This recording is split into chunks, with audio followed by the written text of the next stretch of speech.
વડોદરા મહાનગરપાલિકા દ્વારા નરહરી હોસ્પિટલથી બાળ ભવન સુધી પેવર બ્લોક નાખવાની કામગીરીનું ખાતમુહૂર્ત મેયરના હસ્તે કરવામાં આવ્યું।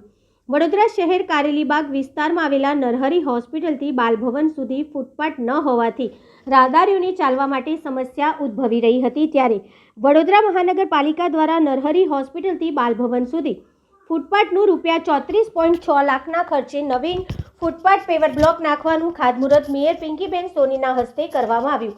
વડોદરા શહેરમાં ફૂટપાથ રાહદારીઓને ચાલવા માટે બનાવવામાં આવતા હોય છે, પરંતુ કેટલાક વિસ્તારોમાં દુકાનદારો ફૂટપાથ પર દબાણ કરતા હોય છે, જેથી કરીને રાહદારીઓને માર્ગ પર ચાલવું પડે છે અને અકસ્માત થતા હોય છે। ત્યારે આજે વડોદરા મહાનગરપાલિકા દ્વારા નરહરી હોસ્પિટલથી બાલભવન સુધી પેવર બ્લોક નાખવાની કામગીરીનું ખાતમુહૂર્ત મેયરના હસ્તે કરવામાં આવ્યું। આ કાર્યક્રમમાં સ્થાયી સમિતિના ચેરમેન, પાલિકાના દંડક શૈલેષ પાટીલ, ભારતીય જનતા પાર્ટીના પ્રમુખ વિજય શાહ સાથે સ્થાનિક નગરસેવકો ઉપસ્થિત રહ્યા હતા। સરકારશ્રીના 15ના નાણાં પંચની ગ્રાન્ટમાંથી આજ રોજ નરહરી હોસ્પિટલથી બાલભવન સુધીના રસ્તાની બંને બાજુએ લગભગ 34.6 લાખના ખર્ચે પેવર બ્લોક નાખવાની કામગીરીનું આજરોજ ખાતમુહૂર્ત કરવામાં આવ્યું। આ બાલભવનથી લઈ અને નરહરી સુધી હોસ્પિટલ સુધીનો જે રસ્તો છે, સતત ઉપયોગમાં લેવાતો રસ્તો છે, જેમાં બંને બાજુ ફૂટપાથ બનવાથી ચાલીને જતા રાહદારીઓ માટે અવર જવર માટે સરળતા રહેશે।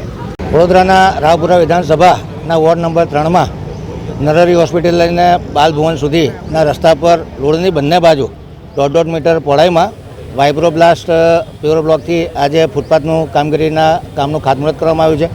કામગીરીની નાણાકીય મર્યાદા 34 લાખ રૂપિયા છે।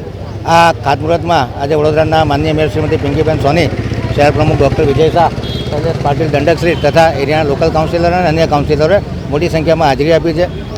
આ વોલ ટુ વોલ રોડ અને જે પેવર બ્લોકની કામગીરી છે, એનાથી વડોદરાની એર એમ્બિયન્ટ ક્વોલિટી નાણાં પંચની ગ્રાન્ટમાંથી આ રોડનું કામગીરી કરવામાં આવી છે, જેને કરીને ડસ્ટિંગ ઓછું થશે, નાગરિકોને ચાલવા માટેની ફ્રી જગ્યા મળશે અને એરિયાની સુંદરતામાં પણ વધારો થશે।